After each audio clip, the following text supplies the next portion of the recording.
Mapagpalang araw po sa ating lahat. Ang aking pong bahagi ngayon ay mula sa Aklat ng Mga Hukom, Kabanata 7, Talata 1 hanggang 7. Nilupig ni Gideon ang mga Midyanita. Si Gideon ay tinatawag ding Jerubbaal. Isang araw, maagang bumangon si Gideon at ang kanyang mga tauhan, at nagkampo sila sa may bukal ng Harod.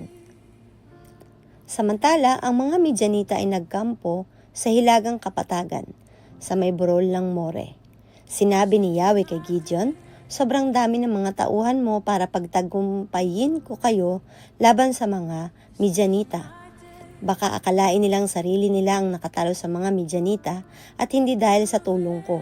Kaya, sabihin mo sa taong bayan na ang lahat ng natatakot ay maaari nang umuwi." Nang sabihin ito ni Gideon, umuwi ang 22,000, ngunit 10,000 pa ang naiwan. Sinabi muli ni Yahweh kay Gideon, "Napakarami pa ring natira. Isama mo sila sa tabi ng batis at bibigyan ko sila roon ng pagsubok. Doon ko sasabihin kung sino ang dapat mong isama at kung sino ang hindi." Ganoon nga ang ginawa ni Gideon. Pagdating nila sa batis, sinabi ni Yahweh, "Ibukod mo ang lahat ng umiinom na parang aso. Ibukod mo rin ang mga nakaluhod habang umiinom.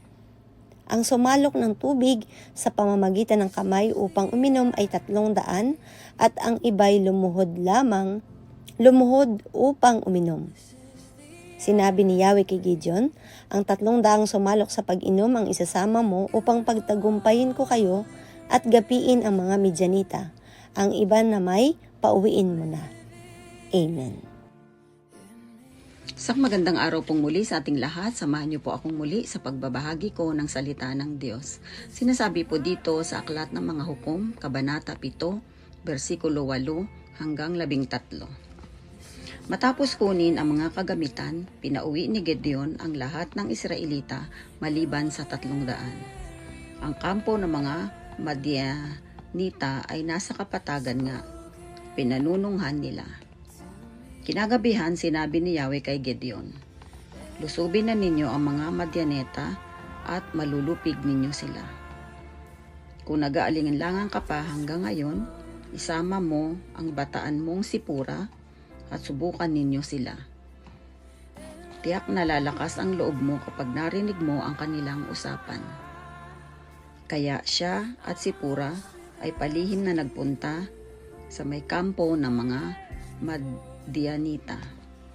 Ang mga ito, pati ng mga Amalekita at mga tribo sa paligid ay naglipana sa kapatagan. Hindi mabilang sa dami.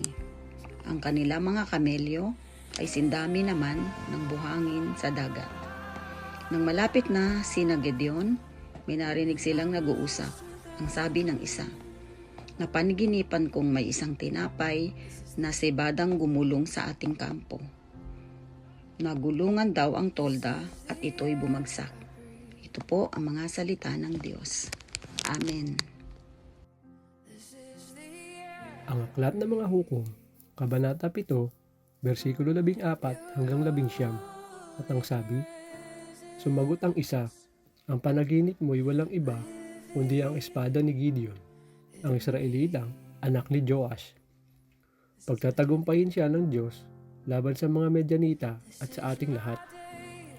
Nang marinig ni Gideon ang panaginip at ang kahulugan nito, nagpuri siya sa Panginoon at bumalik siya sa kampo ng mga Israelita at sinabi niya sa kanyang mga kasamahan, "Magsipaghanda kayo dahil pagtatagumpayan tayo ng Panginoon laban sa mga Midyanita." Hinati niya sa 3 grupo ang 300 niyang tauhan at binigyan ng bawat isa ng trompeta at mga banga na may ilaw sa loob nito. At sinabi niya sa kanila, "Sundan niyo ako ng tingin. Kapag naroon na kami sa dulo ng kampo ng kalaban, gawin niyo kung ano ang gagawin ko. Kapag pinatulog ko at ng mga kasama ko ang mga trompeta namin, ganoon din ang gawin ninyo sa palibot ng kampo at isigaw niyo ng malakas para sa Panginoon at kay Gideon." Maghahating gabi na nang dumating si Gideon at ang 100 niyang kasama sa hangganan ng kampo ng kalaban. Kapapalit lang ng gwardiya noon, pinatunog ni na Gideon ang mga trompeta nila at pinagbabasag ang kanilang mga banga. Ito ang salita ng Diyos. Amen. Our devotion for today is from the book of Judges, chapter 7, verse 20 to 25. At hinipan ng 30 tong ang mga pakakak, at binasag ang mga banga, at itinaas ang mga sulo sa kanilang kaluwang kamay, at ang mga pakakak sa kanilang kanang kamay na kanilang hinihipan, at sila'y naghiyawan, ang tabak ng Panginoon at ni Gideon.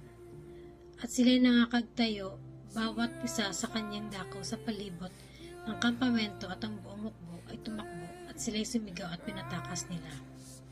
At hinipan nila ang 300 pakakak, at nilagay ng Panginoon ang tabak ng bawat isa laban sa kanyang kasama, at laban sa buong hukbo, at tumakas ang hukbo hanggang sa Betseta, sa dakong Serera, hanggang sa hangganan ni Abel-Mehola, sa siping ng tabak.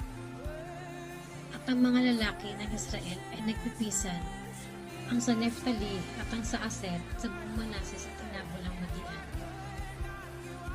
At nagsugo si Gideon ng mga sugo sa buong lupaing mabunga. At ng Ephraim na sinasabi, lusungin ninyo ang Madian at agapan ninyo ng tubig hanggang sa Betbara at ang Jordan. Sa gayoy ang lahat ng mga lalaki ng Ephraim ay nagkapisan at nagapan ng tubig hanggang sa Betbara at ang Jordan. At kanilang hinuli ang 2 prinsipe sa Madian, si Oreb at Zeeb, at ang kanilang pinatay si Oreb. Sa batuhan ni Oreb, si Zeeb ay kanilang pinatay sa pesahan ng ugas ni Zeeb, at tinabolang Madian, at kanilang dinala ang mga ulo ni Oreb at ni Zeeb kay Gideon sa darakong roon ng Jordan. It is the word of